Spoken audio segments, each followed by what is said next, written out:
Tko sam ja? Upita mladić Sokrata. Ti si ono što misliš, odgovori mudro Sokrat. Vidjevši da je mladić zbunjen, Sokrat mu kaže: objasnit ću ti pričom. I stade Sokrat pripovijedati. Jednog dana u sumrak, pored gradskih zidina, mogle su se vidjeti dvije osobe kako se grle. To su mama i tata, pomislilo je nevino dijete, dok ga je mama držala za ruku idući putem pored gradskih zidina. To su ljubavnici, pomislio je čovjek pomalo zločeste mašte. To su dva prijatelja koja se nisu dugo vidjela, pomislio je čovjek, usamljen čovjek. To su zaljubljeni, pomislila je djevojka koja je sanjala o ljubavi.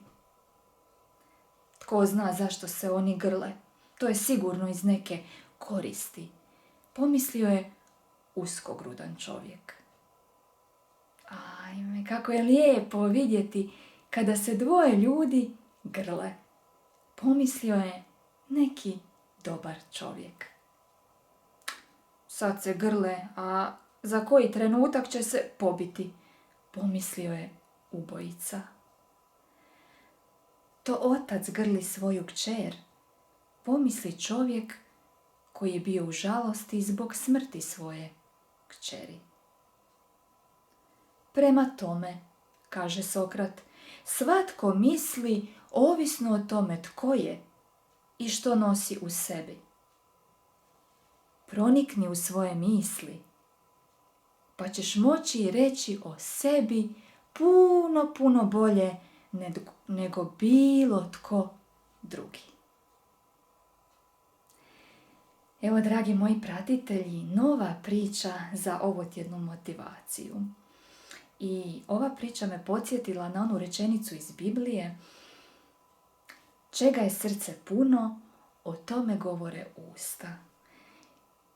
Evo, ova priča neka nam bude motivacija da se zapitamo o čemu to govore naša usta i kakve misli mislimo.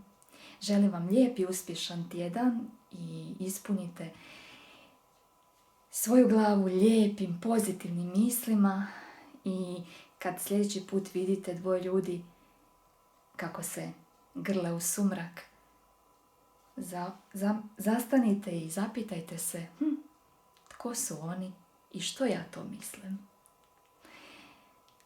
Vidimo se sljedeći tjedan s novom pričom. Puno pozdrava, voli vas vaša bajko pričalica. Bog!